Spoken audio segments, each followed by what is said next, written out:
बिस्मिल्लाहिर्रहमानिर्रहीम। अस्सलाम वालेकुम। मैं हूं अकील शहजाद और आप देख रहे हैं हिस्ट्री लोडेड। वाइकिंग्स।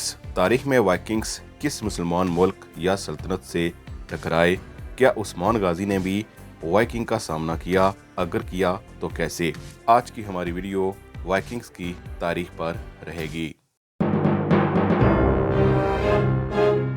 स्कैंडिनेविया, आज का नॉर्वे, डेनमार्क और स्वीडन। वाइकिंग्स वहां के बाशिंदे थे जो खेती बाड़ी करते थे और इस खेती बाड़ी से उनका गुजारा मुमकिन ना था, इसीलिए उन्होंने दूसरे मुल्कों का रुख किया। वो एक अच्छे जंगजू, जिन्हें जालिम जंगजू कहा जाए तो गलत ना होगा। उनका मकसद सिर्फ और सिर्फ लूट मार ही था, जिससे वो अपनी जिंदगी को आसान बनाना चाहते थे। इसीलिए 793 ईस्वी में यूरोप बर्तानिया पर हमला उन्होंने किया और शुमाली समुद्रों के रास्ते पर भी उन्होंने हमले शुरू कर दिए। वाइकिंग के पास लंबी लंबी कश्तियां और अजीब व गरीब हथियार होते थे। वो न सिर्फ बर्तानिया की तरफ बल्कि कुस्तुनतुनिया और रूस तक पहुंच चुके थे।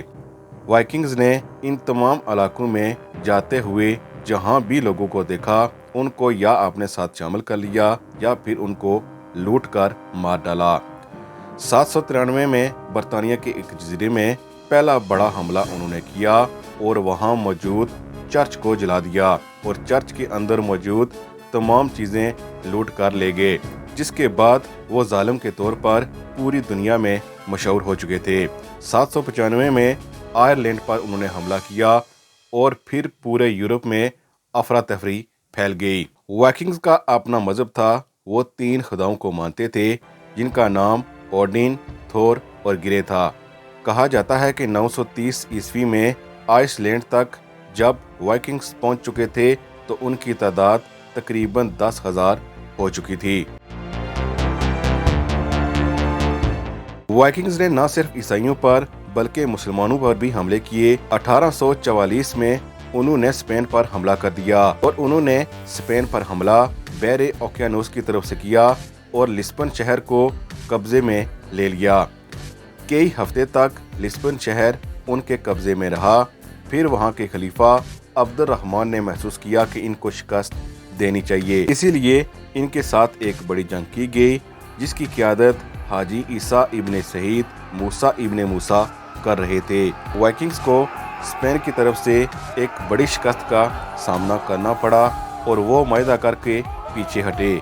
इसके बाद वाइकिंग्स ने मजीद 2 हमले भी किए, लेकिन नाकाम रहे। चूंकि वाइकिंग्स का दौर 793 से लेकर 11 सदी ईस्वी तक था, इसीलिए कहा जा सकता है कि उस्मान गाजी ने इनका सामना नहीं किया। लेकिन बाज वाइकिंग्स जो कुस्तुनतुनिया गए, वहां उन्होंने ईसाइयत के मजहब को कबूल कर लिया। वो कुस्तुनतुनिया में शहनशाह के मुहाफ़िज़ बन गए थे।